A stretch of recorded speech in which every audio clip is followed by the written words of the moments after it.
Dylan Panko here with Bluebird Adventures. I've talked about this forum once before in a live stream, but thought it was time that we did a deeper dive, and I've also made it available for download on our Patreon. Link in the description down below. So I've titled this Search and Rescue Aid Forum and File of Life. I was recently at an air show here locally, and our local sheriff's department was handing these out. I had never seen these until then. But apparently, first responders are trained that if they come into your home and they have to take you to the emergency room, they'll look on your refrigerator, and if you have this filled out, they will take it with you and them to the emergency room so that the doctors giving you treatment can better understand what your needs are and give you the best care possible. So without further ado, let's put that aside. Let's dive in. So as I've just introduced myself, I'm Dylan Panko. I live at 123 First Street, Windsor, California, 95492. My driver's license number is AB123456. My weight, 150 pounds.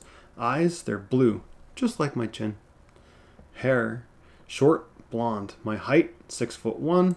My age, well, it's not 27. Sometimes I wish I was still 27, but you know, my 40s have been pretty awesome so far. Sex, male. Blood type O negative. Religion, atheist. At first this one had me scratching my head. I couldn't quite figure it out. But after doing a little research, I found out that certain religions don't want certain kinds of care and certain kinds of medications and treatments. Hence why it's in here. Special conditions and remarks. Do you have any pre-existing conditions it's good for them to know about? Specificity is a good thing. EMS. Do you have a no CPR directive or a DNR form? DNR being do not resuscitate. Me, I put no, because I do want to be resuscitated and I do want CPR. If you do have one of those forms, where is it located? That's where you'd fill it out, is right here. Recent surgeries. I don't have any, but if I did, I'd be very specific about the type of surgery and the date it was on. Do you have any medical problems? This is where you'd put them in. Medication. Now this is left as singular. I wouldn't, instead of using commas, I would copy and paste this accordingly to however many medications I'm taking. If I'm taking 2, I'm going to copy this again and paste it again, and I'm going to fill it out. The medication type, name, the dosage, and the frequency. Do you have any known allergies? Mine is only sulfa drugs, but maybe you're also allergic to peanuts. This would be a good place to put it in. On this particular trip, we plan to go dispersed camping in the Mendocino National Forest. GPS location below. We'll get into the GPS in just a moment. But maybe you plan to go to a campground, so change this to campground. Maybe you plan to go to the El Dorado National Forest, so change that up. Use this as many times as you want. If this spot is occupied, we'll be staying at or as close as possible to there. Maybe that should be reworded, but whatever. I've mentioned before in live streams that when you're dispersed camping, people go dispersed camping because they want to get away from most people. Go camping in their style. Maybe you want to hear a certain kind of music or not hear any music at all.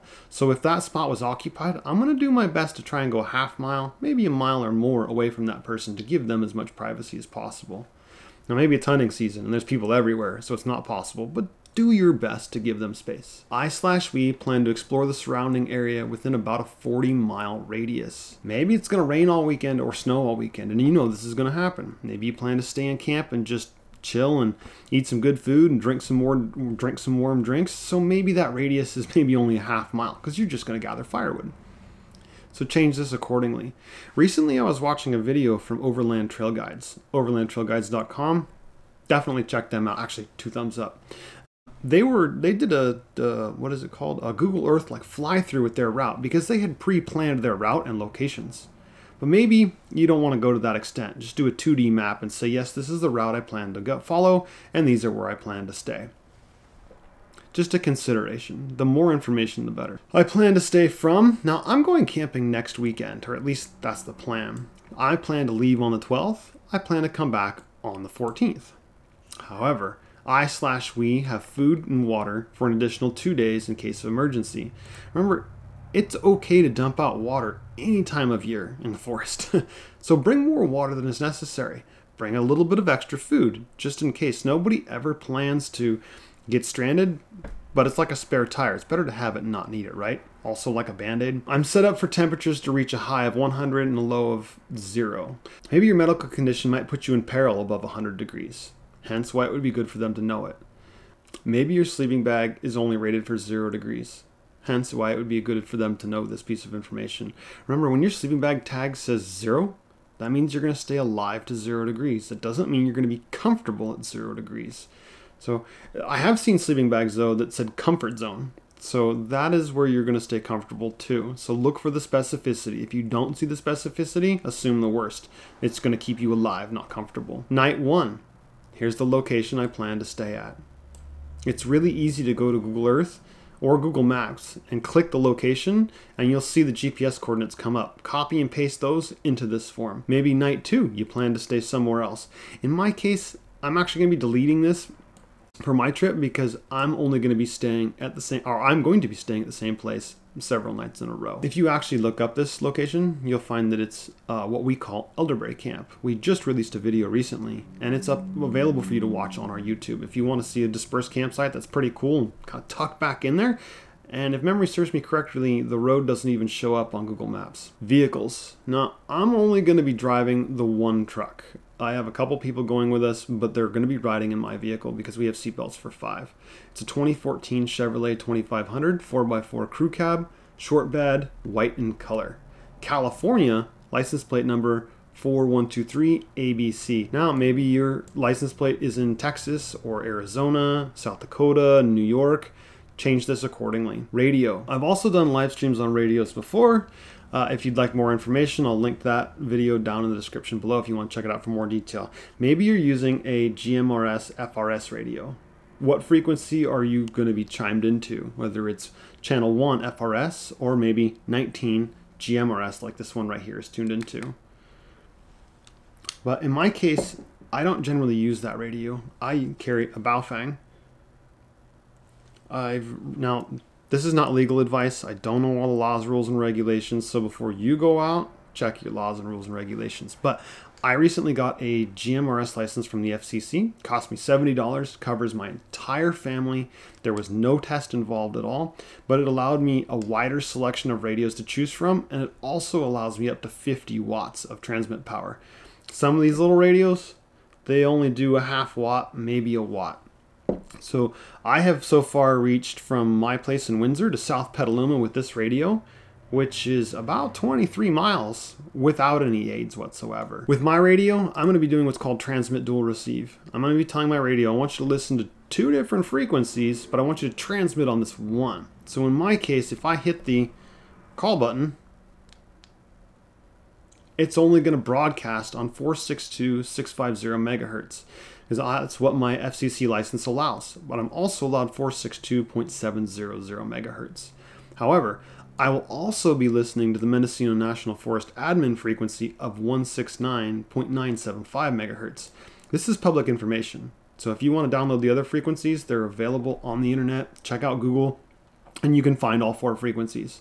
But this is the one that I'll typically be listening to. Again, not transmitting, listening. My outdoor survival experience level, I consider it to be pretty high. I'm out all the time, but maybe this is your first time out dispersed camping. You generally go to campgrounds, state campgrounds, county, whatever they may be. So put this in as high, medium, or low. Contact or emergency contact information. In this case, I put in my brother, John Doe. He lives at 123 A Street, Windsor, California, 95492. His phone number, 707-321-9876. Jane Doe, she's my mother. She lives at 789 B Street, Sonoma, California, 95476. Her phone number is 707-321-1234. Who's your doctor? What hospital do they practice at? And what's their phone number? Just like the medications, if you have more than one, go ahead and copy and paste this however many times is needed. I did upload this in several different formats, depending on whether you're using a Microsoft product or Google or I think it's OpenOffice. You can it's available in 3 different formats. Again, link in the description down below. Others in my party, in this case, John Smith, he's my friend. He lives at 456 C Street, Windsor, California, 95492. He has a California driver's license number of YZ 123456. He's 180 pounds, brown eyes, long black hair, 5'11", and he's also 27 years old and born on the 1st of January 1994. If you want to download this, I highly encourage you to use it. It's better to have it and not need it. Customize it to each and every trip. Send it to a friend or family member every time you go out so that if God forbid something happens, again, maybe you blow 2 tires. I've seen it happen. I went to Indian Valley once before, and a friend of ours, he popped 2 tires but only had 1 spare. We still got him out, but what if we couldn't? it would be nice for somebody to know that, hey, you know, it's pushing like 10 o'clock. He said he'd be home by 2 in the afternoon. Maybe we should go out there, or maybe they're not equipped, but they know who to call. Go ahead and throw that information in here. If you found any of this information useful, please, a thumbs up is much appreciated. Comments, we try our best to reply to them as fast as possible. And remember though, sharing is caring. Not only with this information, but this video. If you have friends and family members that go out into the woods often, maybe they should know about this video. So share it with them, please. I would be grateful. So until next time, thanks for watching, and I'll see you in the next one. Cheers.